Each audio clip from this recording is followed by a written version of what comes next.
Ave, true to Christ. Hey everybody, this is Catholic Trash Talk, and today we're going to be continuing the Radical Like Jesus challenges, and I have to, I have to make an apology, guys. Yesterday, I had released a video that was like, oh, did you notice that the challenges line up with the day? They're actually a day ahead. I wasn't thinking when I was posting the videos, and I didn't realize I had another video I was working on at the time. So no, it's not a coincidence. I made myself look like a buffoon and a goofball. You guys are free to bully me for that forever now. But anyways, getting onto the actual subject content, we're gonna be continuing the challenges. Just a reminder, we have a playlist. It says Radical Like Jesus challenges. If you want to see all the videos, they're all standalone videos. You don't have to watch them in any order. And then the whole point of this is to point out dangers in Protestantism. It's supposed to be able to give you guys everyday challenges you can have from the Greg Steers Radical Like Jesus and the 21 challenges that come with that. And then it also gives me a chance to call out my Protestant self. So it's fun for all. But anyways, I'll pause the video and get the video set up. So the hilarious thing about Challenge 12 is he put the first video, so there is no video to watch. But when I was making these videos before on my old YouTube channel, I had read the book recently, and so I already knew the content that was going to be in there. So Challenge 12 is to proclaim. So the idea is, you got to proclaim the gospel to a random person that you don't know. That is the whole idea of testifying. And so when you proclaim your faith, it can be to anyone or anything. And there have been saints that have also believed that you could proclaim the gospel to animals as well. And so even animals aren't safe from proclaiming the gospel.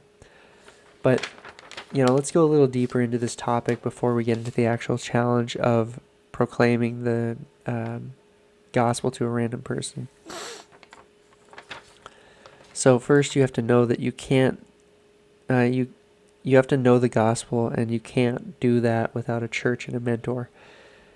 If you don't know the gospel, it's not something that's going to be easy for you to get to that point where you can, so you need to work your way up into making sure you know what you're talking about with the gospel and the Bible in general.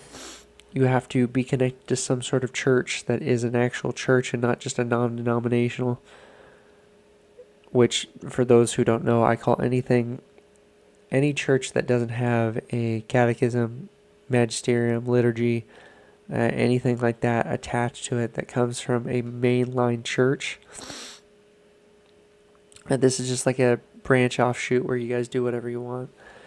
I refuse to acknowledge those who are outside of the church as a non-denominational or adjacent to a non-denominational, and I want the kingdom to come together.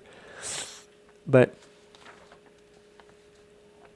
you also have to have your mentor backing you, so you know when you're doing good and when you're not doing good.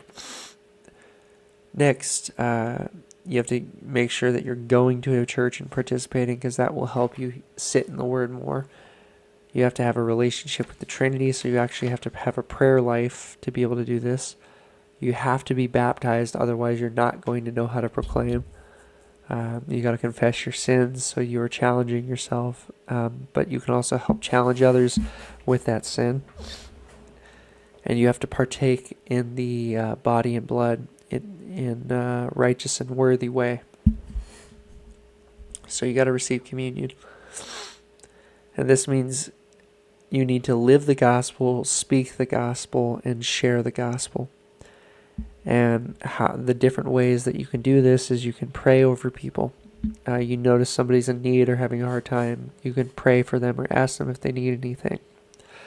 You could serve them humbly and try to offer something better for them than what they have at the moment. You could do charity and almsgiving, of giving things or giving your time when you could be doing other things. Having faith and love for that person. And sometimes that can be difficult.